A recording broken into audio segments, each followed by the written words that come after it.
All right guys, how to select the correct soft plastic shad.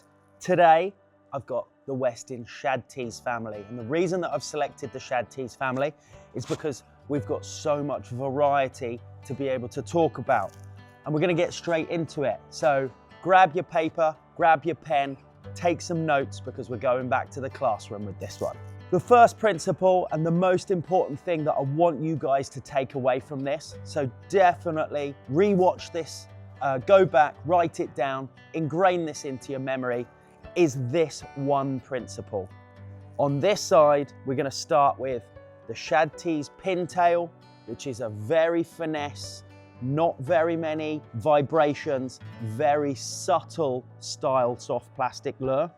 And then we're going to go all the way through from the ShadTeez Ultra, the ShadTeez Hollow, the ShadTeez Slim in all the sizes, all the way up to the original ShadTeez with the big tail, which is full of vibrations, full of movement, and full of power. So remember that continuum from subtle, okay, and small vibrations up to powerful and lots of vibrations, okay? Because as we go through, I'm going to teach you how to select the right one on any given day or for any given species.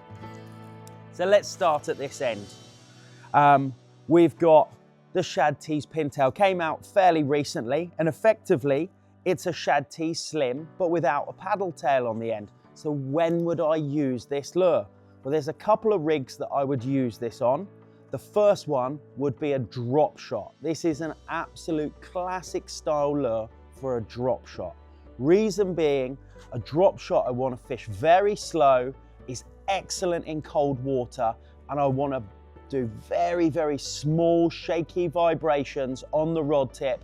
I'm not moving it at 1,000,000 miles an hour and beautifully suspended. That's what I can do with a drop shot style rig. So that's when I would select a pintail, all right? Cold water situations, situations when they're quite lethargic, you're only looking for maybe a few bites and the fishing's very, very tough. That's when a drop shot's best, that's when a pintail is best, all right? And think about it in terms of their hunger. Not very hungry, not very aggressive. We have to make a lure that's gonna match that style. So, nice and slim profile. If they're only gonna come up and just have a little peck at it, it's gonna fold up really nicely. It's gonna go into the mouth when they're not taking huge chunks out of it. And it's gonna tempt to fish, fished very slow when they're not in a chasing mood. The pintails have a second and slightly kind of counterintuitive use, which is I use them a lot on trailers for spinnerbaits and chatterbaits. Now again, these are actually at this end of the scale, and they are what I would class as kind of power fishing baits. Lots of vibrations with these metal spinning blades and the blade up the front of the blade bite, pumping out loads and loads of vibrations, shouting to the fish, here I am, come and get me, come and eat me. So that marries up really nicely when the fish are really aggressive. So why do I use a pintail lure, which is quite finessey, on something like this? The reason is twofold. The first one is when I've got a paddle tail on a chatterbait, the tail acts as a bit of a brake. And so although I'm getting lots of vibrations and movement out of it, it keeps the bait very straight because I'm pulling it forward like that and the tail is acting as a brake and it keeps everything very, very in line. What I really like about a chatterbait is when I put a pintail on, I get all of the profile, so I get the extra size on there, I get a shad type shape, I get a soft plastic bait on there as well. But what I don't get is a break. And what that allows the bait to do as it comes through the water, it hunts left and right. So you're bringing it through and it comes left and comes right a bit. And that's what I absolutely love about chatterbaits. Maybe not so much on spinnerbaits, but definitely on chatterbaits. So I really love a pintail lure on a chatterbait for the action of how it allows the chatterbait to move around in the water. So there we go, drop shot, and trailers onto other style baits. Absolutely brilliant. Moving up, we're going to go up to the ShadTeez Hollow. Now, absolutely love this lure. This has got a bit of a wider profile. It's got a very, very slim tail, and it's got quite a small paddle tail on the end. And the reason it comes up one is because we're obviously going to get more movement and more vibrations, but it's not a huge tail, and it's quite a thin wrist. And again, because it's hollow, it works really well when the fish are kind of pecking at the bait. Like I said, they're not in super chasing mode. They're not in super aggressive mode. They're not going to swallow the bait and take chunks out of it. They're in that mood when they will bite. They want a vibration to come and find it. A shad is an absolutely fantastic bait for that. But when they're pecking at it, again, it's hollow, so I get all of the benefits of the size of the profile, but it's so soft. There's nothing in the middle. It folds up so easily. Look, I literally can't, there's so much rubber in these power baits that they don't want to fold properly. So they've got different applications. That one comes in 8 and 12 centimeters and is a mega favorite of mine. I love it. As a little aside, because they're hollow as well, if you've got any flavor, if you've got any gels, which do work really well when you're fishing nice and slow, you can pop a little bit of gel into the middle there, a little bit of flavor, and maybe that helps you get an extra bite or two.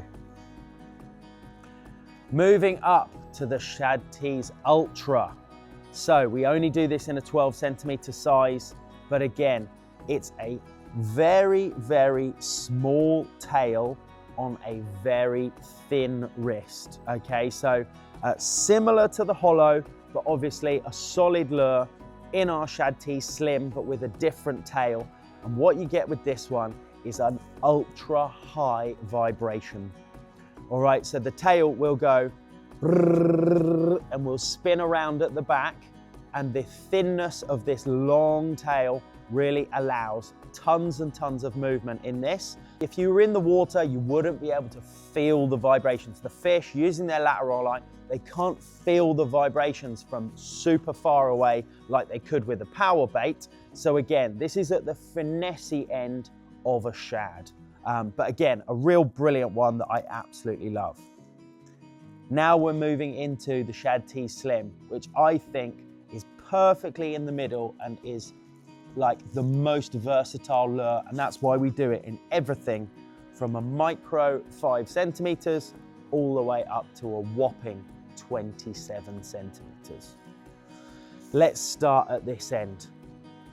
Classic shad profile, 5 centimeters. If you guys are out there, you want to catch a few bites on your lunch break down at the local river, and you just want to catch a few little small perch or a small pike or a little chub, this is the guy to go for. Fish him on some ultralight lines, very thin braid. You're always going to get bites on this guy. He's an absolute go-to for me whenever I'm just looking for a few bites for some perch. As we go through the layers, we've got 7.5 and 10 centimeters. Brilliant, like in that middle range for perch, zander, small pike. Again, getting you loads of bites, but gives you plenty of variety.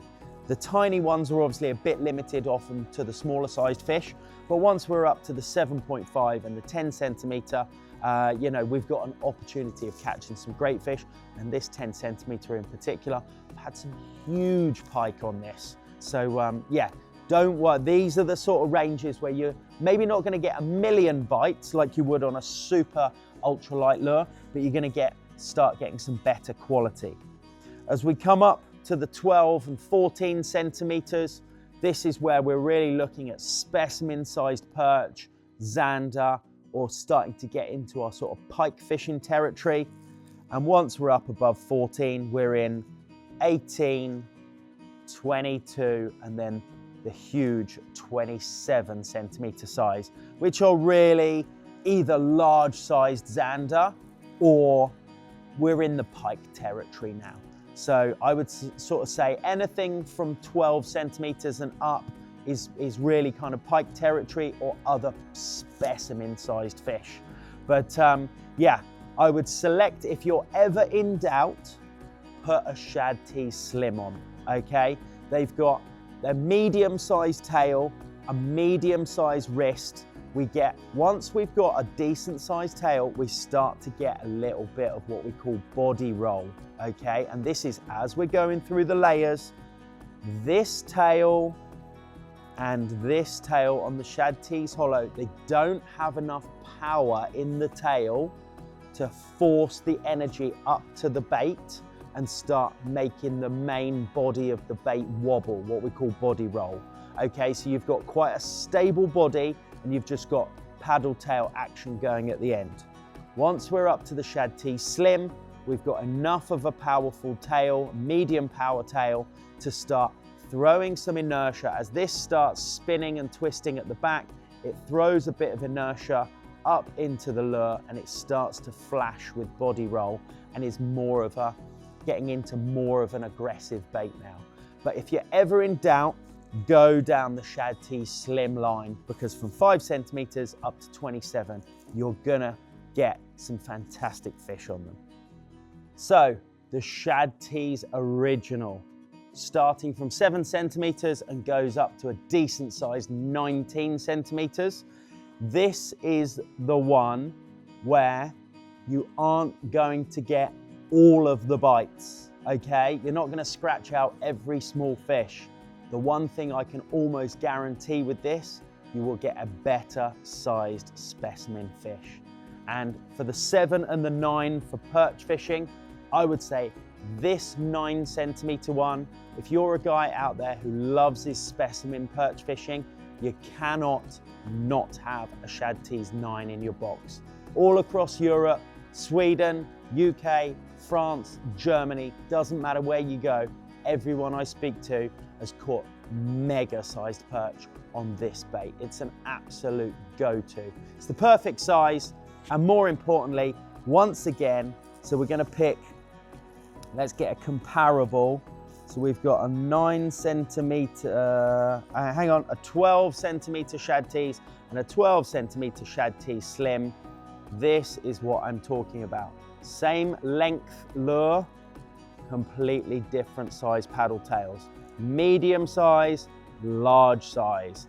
And the large size tail, as it starts spinning and twisting at the back, it throws all the inertia up into the body, and this is the ultimate bait for body roll. So it rolls left and right. So again, it's throwing a lot of vibrations, which is too much for a lot of small fish. It's too much for fish that are not hungry, not in the mood, feeling lethargic, feeling cold, feeling pressured, okay? But what it does do in the most epic way, it shouts out to the biggest, most aggressive fish to come and get me. Okay, so the ShadTeez is your specimen fishing soft plastic, all right? That's the way you want to think about it. Running all the way through, so again, 7s and 9s for perch, 12 is getting into, you will catch odd specimen perch on it, but 12 really is where I sort of start my pike fishing, maybe a little bit of zander. 16 is, in my opinion, the fantastic snack-sized power bait for pike. The reason that it's so famous, the 16, that's the one that we've done in R2F as well. So it's ready to fish. We've done it as a pike bait with a top hook, with a treble in there, with an integrated weight system. So you haven't got to worry about rigging it. You haven't got to worry about buying jig heads, rigging it, getting the right or wrong sizes. It's already done for you. Clip it on, cast it out, and away you go. And then up to the 19 centimeter size. So some of you might ask, well, why does the ShadTeez Slim go up to 27, 22, 27? But if this is the pike-sized bait or the pike bait with all of those vibrations, why don't we do the ShadTeez Original bigger than 19? Because as you upscale it, the tail almost gets too powerful, and it ends up, you get so much body roll that it almost it destabilizes the bait. So we've actually found that 19 is kind of the maximum size that we can go to in this shaped shad while it still fishes really, really well, okay? You'll get tons of body roll out of this. So again, if you're pike fishing, look for a two-toned bait, because think of it like a light switch, on, off, shouting, here I am, come and get me, come and eat me. So there we go, guys. That is a run through of the ShadTeez family, from the finessey end up to the power end, and that is how you choose the correct soft plastic shad. Cheers, guys. See you on the next one.